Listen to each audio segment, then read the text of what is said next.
What's going on, everyone? It's Richard here, and welcome to my self-named podcast, the Richard Dickson Podcast. Can't remember exactly what episode we're on. I think my podcast intro etiquette isn't quite where it needs to be to really make this. That's the reason why this hasn't blown up yet. If I only knew what number of episodes it was we were on every single time that I recorded one of these episodes, then I think we would probably have 1 million listeners every single episode. So I'll tidy that up for next time and we'll watch the podcast really blow up worldwide. Today we're going to be talking about money traps to avoid, or money habits to avoid if you are a young person, and then also specifically if you become a successful young person. I just had a massive drink of water, so I'm getting these crazy water burps just now, so one of them might actually cause me to choke and die if that happens on camera. Some people on the internet might be really happy. Me, not so much. I'll be kind of disappointed. It's a little bit embarrassing, but hey-ho, it is what it is. Now, I'm going to start off by telling you a quick story here, right, which is pretty funny and shows you how daft young people are, how we kind of believe anything that we're told, and how we have no concept of money, debt, how it works. And by the way, nobody's naturally born with that. That is likely because we are not taught it in schools. It's not really something you discuss at home. Like, it's just not a thing, right? And I feel like that's deliberate for the most part, but hey-ho. Now, the year is 2015, 2016, 2015, one of those years. And I am getting my mum a Christmas present. And I believe what I got was a Tassimo or some type of household item that she wanted. I would normally go to John Lewis or Debenhams or something like that. So I went to, for those of you that are watching that are in Glasgow, the old Debenhams that was on Argyle Street. It was absolutely massive, and I really am hoping and praying they turn that into flats and get some decent car parking around there, because I would live in that building in a heartbeat. It's beautiful. But it was in that Debenhams. And I go into that Debenhams and I pick out from a catalogue or whatever it may be. I can't really quite remember. But I get to like the desk and I've got the Tassimo coffee machine or whatever it may be. And I'm getting ready to buy it. And I don't think it was particularly expensive. It was like maybe 100, it was under £200, right? And I get there and I'm at the desk, and you know when you're at BP or Shell or Nando's or anywhere, hey, have you got a Nando's card? Hey, have you got a BP card? Hey, have you got this? Right? And the older woman behind the till said to me, "Oh, have you got a Debenhams card?" And I was like, "No, I don't have a Debenhams card." And she said, "Would you like to register for one?" Don't go to Debenhams that often, so I'm like, nah, like I'm not going to register for a Debenhams card, it's okay. And she said to me, "Well, if you register for a Debenhams card," this is so messed up, right, and completely illegal. They must have been getting commission for this, or a Target or something, I don't know. She's like, "Well, if you register for a Debenhams card today," but it's right before Christmas, I'm an apprentice, I'm skint, "you don't need to pay anything for this Tassimo until next month." And I'm like, what? She's like, "Yeah, if you take a Debenhams card right now, you register for the Debenhams card, you are able to get this coffee machine today without having to pay a single thing until next month." Just to clarify, at this point in my life, I have no debt. I've not even got a car on finance. Like, my car's like £400, £450. So I'm like, wow, that would be pretty good, because I can't remember, maybe I had a girlfriend at the time or something like that, and I've always tried to do good with presents even when I'm skint. So I've probably thought to myself, oh, well, that means I can maybe buy my girlfriend something or something like that. I'm like 19 years old, right? So I'm like, yeah, all right, yeah, that sounds good.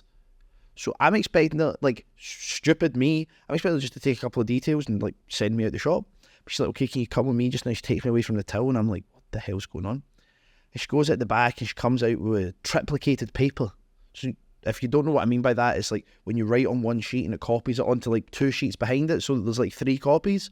She comes out with this triplicated paper and she hands me like a copy of the Old Testament. It's huge. And I'm like, what the hell is all this, right? So I'm like, okay, start filling it out. So I'm just name, address, occupation. I'm thinking, what the hell is all this? Phone number, email address. What do you get paid a year? I'm like, I don't know, like £14,000 or something.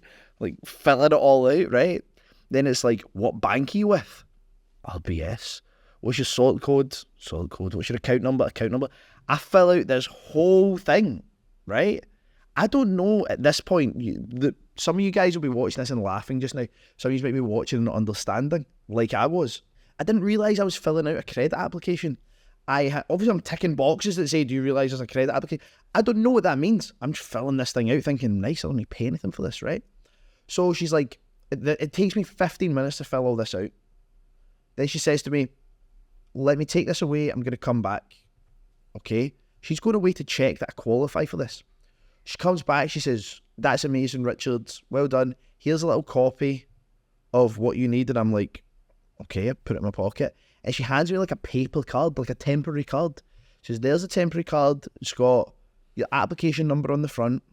It's got phone number on the back. It was with New Day Credit Limited or whatever. And I'm like, right, okay. Cool.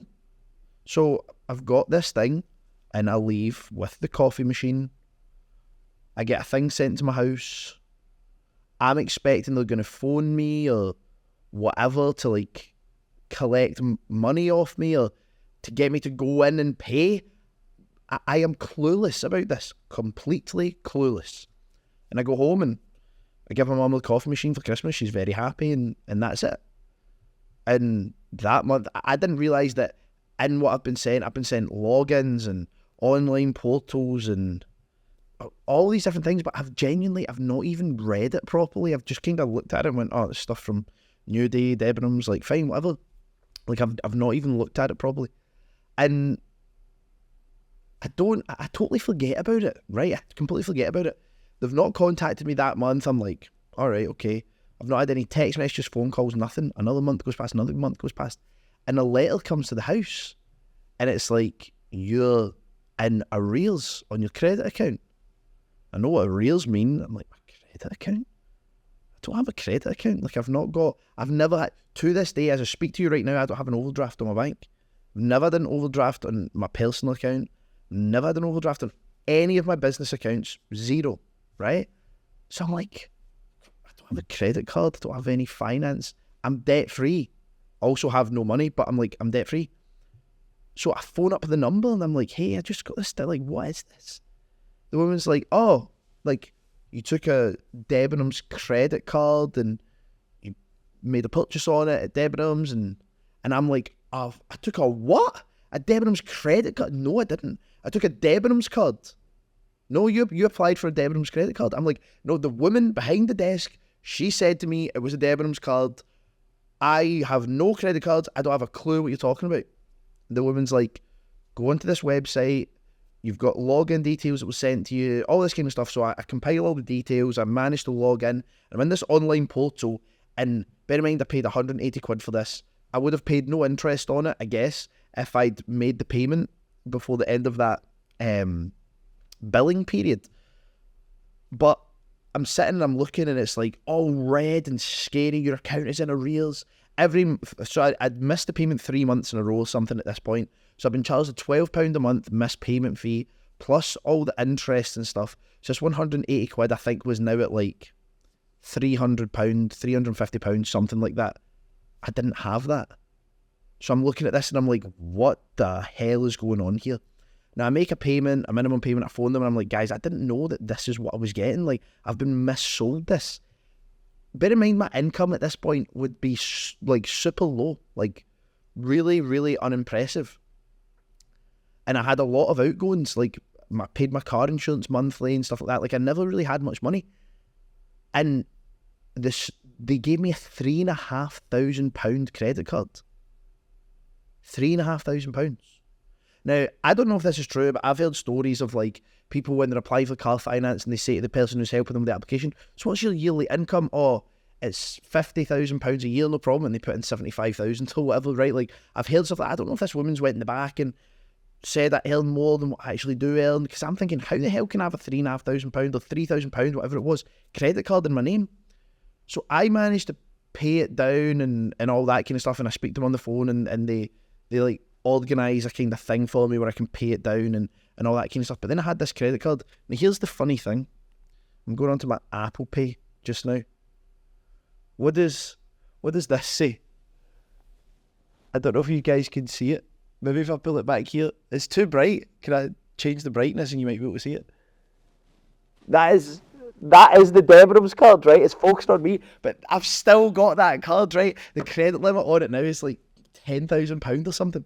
But like I still have that card to this day, which is just hilarious. So long term, it's actually been all right to have. But that could have been like so scary. Now, the reason I've told you that story is to show you a money trap, and also to show you that I've literally fallen into one before. Like, that has happened to me. Completely missold that card. Nowadays, I don't even know if you can apply for a credit card like in person. It's like all online and stuff now. But you're talking, this is almost 10 years ago, right? That's so messed up to say that's almost 10 years ago. Oh, makes you feel old. Now, young people fall into car finance traps and all these different things. Like, they take finance and they think they can afford it, and to be honest, it's probably totally missold, and you're absolutely crippled under the debt of the finance and all that kind of stuff. Now, young people these days, you're all so stupid, caring about a different outfit for every weekend, going on nights out. I never went on nights out. I never spent money on nights out. I never done anything like that. So it doesn't mean anything to me doing that stuff. You might be saying, oh, Richard, that's just being a normal young person. No, you're an idiot, right? Any night out I did go on, I didn't feel like I need to go and buy Balenciaga this and whatever trainers and all that. Like, yeah, I've got a lot of nice clothes, but not when I was like a young guy. I see young guys like 19 years old, LV t-shirts and this and that. The next thing, they work like normal jobs. That's why you see so many young men these days going into lives of crime, because they have to keep up with a lifestyle. That's why. They don't want to be the one friend that doesn't have that new bit of clothes or a nice watch or whatever. It's absolutely insane, right? It's properly insane. So you guys need to be so vigilant on Klarna, buy now, pay later. Is it ClearPay? One of them's called PayPal Credit. Is that what it's? You can split. It's like basically Klarna. Is it PayPal Credit? I think that's what it is. All these different buy now, pay later things. Like, you are gonna get stuck. If you've watched me talking about the university stuff in another episode of my podcast, and you're stuck under the weight of all this student debt, this is the same thing. But instead of getting an education, which can be debated whether it's that good or not, you're getting clothes and shoes and like the maddest stuff ever. I watched a clip of Rob Moore a couple of days ago talking about taking his daughter to get her ears pierced, and like as she's sitting in the seat to get her ears pierced, there's a sign right beside her saying like, pay this in 3 installments.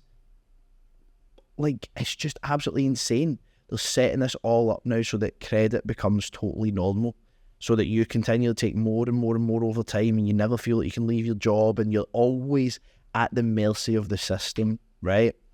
Which many people fall into this, like many people. It doesn't make you a bad person, makes you ill-informed, maybe makes you a bit stupid. You're not educated, but 9 times out of 10 you've been taken advantage of in some way or another, right? That's just the reality, is you've been taken advantage of. Now, when it comes to when you start making a little bit of money, this is when it starts to get really different. Because if you're like me and you weren't brought up around money, and you weren't brought up around, money management as such, when I first started making 10k a month consistently and had that to kind of spend and be an idiot with, you best believe I spent it, right? And I thought I was the golden goose. Yeah, I've never had a big failure or whatever, but I thought that was just going to grow and happen every single month on the dot. There was never going to be any downturn. COVID-19 was never going to happen. Obviously, you could never anticipate that. All of these things, I just totally thought, this is going to last forever. So if I made £10,000 in a month, I spent £10,000. Maybe I spent a little bit more. I'll just pay it on my credit card now and I'll pay it off next month. Like, you're falling into this trap of being the guy. And you know the funny thing is, when you see like your favourite entrepreneurs now on YouTube or whatever, and that's not me saying you're watching me because I'm one of your favourite entrepreneurs, there's much more successful people than me that ultimately make better content and stuff, right? Hormozi, Iman Gaji, like Grant Cardone, any of these people that you like watching, right? Some of them you might hate, some of them you might love, fine. But you see them now and they have holidays and they fly in the jets and they own the jets and the Rolls Royces and all these different things, right? And yeah, I've owned a Rolls Royce, but not one anywhere near as nice as any of those. Mine was a few years old and stuff, right? So theirs are much nicer. But the point I'm making is they didn't get to that by doing that. They didn't get to the Rolls Royce by having a Rolls Royce. Now, I probably bought mine way too early. I probably didn't deserve it. It was probably a stupid purchase. If I could go back in time knowing what I know now, would I still buy it? Probably not. But I did, and that's it. But that, you could tie that into, I'm watching these guys and saying, wow, these guys are amazing. They do all that stuff. I want to be like that. I'm making good money just now. I'm going to go and buy a Rolls Royce. But the point at which they are buying Rolls Royces, they're far more successful than me. And I am at a point where I'm still striving for that level of success, but giving myself the benefits of the person who has already got to that point. Is that making sense? So I am doing what they're doing before I deserve it or before they gave themselves those things and aspiring to that. So when you see, if you're a young guy that you follow me on Instagram, Richard goes to Vegas a couple times a year and watches the UFC and does this and he does that and la la la. I want to do stuff like that because I want to be like that and I want to have that life and I want to be, marginally successful as well. I want to go and do that stuff. That's not how I got to that point. Now, I also spent money like an idiot. So I could have, and this is not an exaggeration, I could have probably £500,000 or £600,000 more than what I do right now if I'd just been less of an idiot. At least 500,000, at least, if I'd just been less of an idiot. Not like being I'm still staying in my mum's house and I'm not leaving and I'm eating rice and beans every day and I'm not spending any money and I'm driving a beat up Clio. Like, I could have still had like a fine life, but I could have had a lot more. I could have a lot more money than I do just now, and or I could have invested that money into ads and marketing and different things. Like, there's so many uses for that money. You could donate it to charity, right? Whatever you want to do, you could have done with it, because I was just a bit stupid. Now, I try and teach this, or teach not doing this, to so many young people, and ultimately you're going to have to learn this lesson yourself. You might learn it in a bigger way, you might learn it in a smaller way. Like, I know boys from Glasgow who might even be watching this, who I'm friends with, who have went and became extremely successful, especially with the internet money bros, crypto bros, and stuff like that, who have went and made a stupendous amount of money very young, and now they've got good money and they have a nice house and nice car and all that, but would go to Ibiza for a week and spend £200,000-300,000 on a week on holiday. Bottles, the hotel they'd stay at, how they got there, the car they'd rent while they were there. Like, that would genuinely be a week in Ibiza. That's incomprehensible to 99% of people. And don't get me wrong, I've went on some mad nights out, especially abroad. I hate going out here. That's not me saying I love going out, being abroad, but me and Antonio spent enough time in Spain together that we have had a few £10,000 days, no problem, right? And even that to me is like, what? You wake up the next day and you're like, what did I do that for? Why the hell did I do that, right? It's just the stupidest thing ever. Imagine that being £200,000-300,000, right? I have friends like that. I know people who have done stuff like that. And I also know people that went, oh my goodness, I spent £700 on a pair of trainers. That was enough to put me off spending money for life. That's what I mean when I say there's like a spectrum of people learn this lesson very cheaply, or people learn this lesson extremely expensively. I'm actually probably somewhere in the middle, leaning towards the end, but I'm somewhere in there. Like, you waste so much money and you just don't realise. And at the time how bad it is. So I will tell you not to do this. I will try and teach you this lesson, and you're not going to listen. You have to go and learn this yourself. Yeah, Richard, I wouldn't do that. I totally wouldn't do that. Then you start making a bit of good money, and you're like, right, for a couple of months, I'll treat myself. I'll have a few blowouts. I'll go on some holidays. I'll do things that I never got to do before. And then that couple of months becomes a year. And that year becomes 2 or 3 years. And then something happens, and you go, oh, crap. I've not got the resources that I thought I had. Or I've wasted a lot of what I could be doing with right now. But you have to learn that lesson. This is part of being an entrepreneur, and I hope you learn that lesson cheaply. There's so many lessons like this you need to learn yourself. Bad partnerships, you need to learn that lesson. Hiring someone that's crap, you need to learn that lesson. Investing in the wrong thing, you need to learn that lesson. This is all stuff you need to learn, but this one right here is so important, because when you're young and you start to make money, you think it's never going to end. You think that you cannot fail. You get an air of invincibility around yourself that you're like, this literally can't go wrong. I am the golden goose that does not stop laying eggs, and I'm untouchable. And something's going to shake you, and the more money that you realise you've wasted and spent that could be changing your life at that point, you're going to realise, oh my goodness, I've made a grave mistake. By the way, some people need to do this again and again and again until they learn the lesson. And by the way, some people do it again and again and again in perpetuity, forever. They never change. They never decide, actually, I'm going to stop doing that. They're always like, right, I've found this income opportunity, I'm making great money, spend. And then for 6 to 12 months, they're absolutely screwed. They've got no money, that thing shuts down, that thing can't work anymore, that thing's restricted by regulation, whatever it may be, and they're looking and going, shit, what do I do now? What's my plan? Oh, this thing.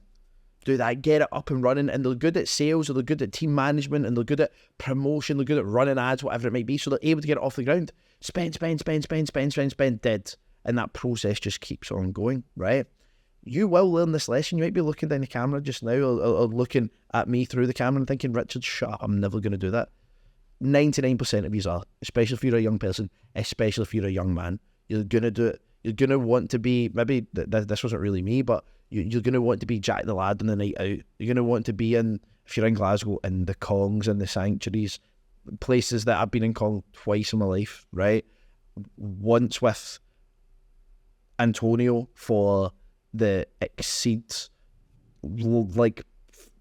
Forbes tailoring party thing, right? And one time with a couple of boys that play for St Mirren, because we went after the Player of the Year night, right? Other than that, I've never been in there, never went to Sanctuary in my life, none of these places. We talk about these typical places. Every city will have these, like Manchester will be, is it Monkey House, maybe? I've never been there. Every city will have these places that, like, the LV t-shirt, you know, Dior runners, sitting in your booth, not speaking to anybody, with all the balls, posing with the boys, right? Like, that type of people. And when you start making money, you might want to be that guy. You might want to go, you know what, I've got this money now, I can go to that place, I can be that guy, because maybe you've been envious of those people. You've thought, oh, they get all the birds in their booth, and I want to be sitting there, I want the birds to like me and all that, right? And then that's a whole other podcast, guys, right? That's a whole other podcast of how that is not how you want to get your missus, and that's not the people you want to be, that's not the pools you want to be fishing in, right? Like, that's not for you, but that's a whole other discussion. But that's what you might want to go and do. Oh, I want to have the car, I've never had the car, and I've always had the van or the crap motor that costs a couple £100. I want to go and get the car. Like, you can go and do all these things. It's to which degree you go and do them, and where you draw the line, right? Because I've had some funny nights out, and some funny stuff has happened when I've been out, like, especially me and Antonio in other countries, just the funniest stuff happening, the most random stuff. I've also ended up in fights and, like, stuff that you just is totally pointless, right? But out of all the money I've spent on nights out, buying tables, booths, cabanas at beach clubs and all that, and like, yeah, it's fine, like, it's not the end of the world, just going, be paying for it and going and doing it and chilling and having a good time, but none of it has ever been worth it. That's not me saying that I sit and regret it afterwards and send them a angry email and that, but when you think about it afterwards, you're like, was that worth spending like £5,000 for that? Like, should I have done that? Absolutely not. It was not worth it, right? So this is the point I'm trying to make. I've done that a few times in my life, and I know it's not worth it. You might have to do it every week for the next year and be the boy. And by the way, you'll make friends on that basis. People like you on that basis. Girls will like you on that basis. You walk into clubs in certain places, they'll be like, oh, there's that person that spends all that money, and the girls will flock around, so you'll feel like the boy because you think all these birds fancy you and you can take them home and go after parties and they want to be in your car and all that kind of stuff. And yeah, you might get what you want out of it. You might be having sex with them. You might be like, maybe that is what you're doing, but it's all fake. It's all not real. It's not real, right? So you might be thinking, I'm the boy. And other young guys, it's a process.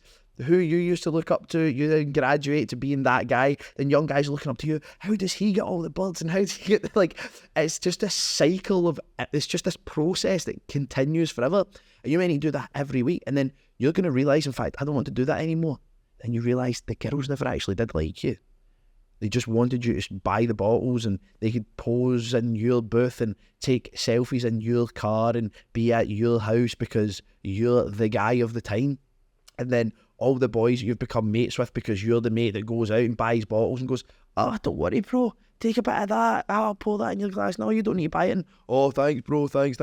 Nobody puts their hand in their pockets on a night out. And then when you decide, actually, I'm kind of out that phase now, I've matured a bit, or I've realised that I've wasted a lot of money, or God forbid, you're at a point where you're like, actually, business isn't going too good, I can't afford to do that just now.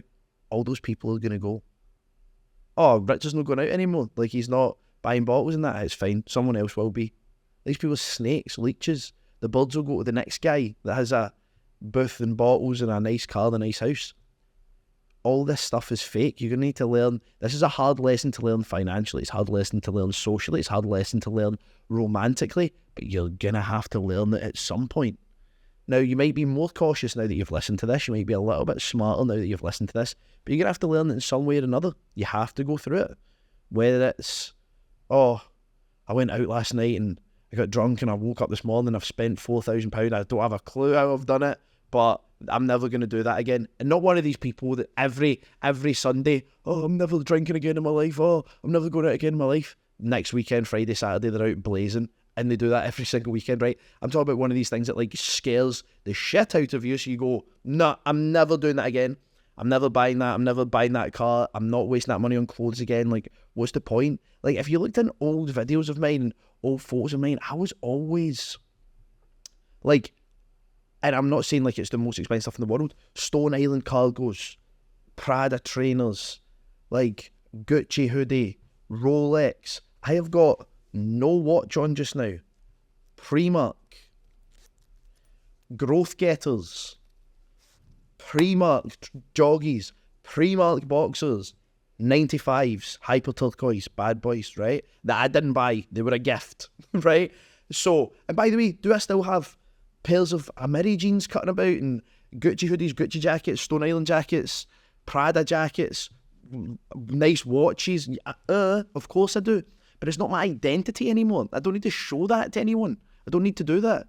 This time last year, I had McLaren, Rolls Royce, X3M competition. I bought my girlfriend a car, like four cars in the driveway. Like, oh yeah, whatever, I can do what I want. Like, now I've just got my SVR, an amazing car, obviously, but that's not my identity anymore. I don't need to be that guy anymore because I've continually learned that lesson throughout my life. Do I regret having all the cars? Not particularly. I don't wish I never drove them, wish I never owned them. They were great fun. I loved all of them for different reasons. But at the same time, I don't look back and go, yeah, that was an intelligent decision. That was really smart. Like, across the board, it was a waste of money. And by the way, I see it now. My social media following, it slowly drops, and certain videos get more views than others. Certain posts get more likes and views than others because people, they attach you to that identity and maybe who you were, who you're trying not to be anymore. You're changing your brand slightly. You're just changing who you are. And people will like you on the basis of who you once were. And by the way, you can't blame them because you were that person. And they might also be that mad person that loved a night out, and you were that mad person that loved a night out. And when you decide you don't want to be the mad person that loves a night out anymore, they are kind of within their reason to be like, actually, well, that's why we were friends. So we're not friends anymore. So you need to learn this lesson. I hope you've learned something from this video. But a lot of this you're going to have to go out into the world and find out yourself. because you go, oh, Richard, I'm not going to do that. I wouldn't be like that. Or, no, you might think you're not the golden goose, but I'm the boy. Nothing goes wrong for me. Totally fine. Hope it stays that way. But one day you're going to learn this lesson. And that's just the reality of the world for the young entrepreneur. And you might also get signed up for a Debenhams credit card at the till. Hopefully not, because I know that's illegal. Definitely was illegal, but I've still got the card, so it worked. I hope you enjoyed today's episode of the podcast. If you did, feel free to subscribe, follow, like, comment, all of that kind of stuff. It would be greatly appreciated. And I hope you have a fantastic day. I'll see you on the next episode soon. Cheers.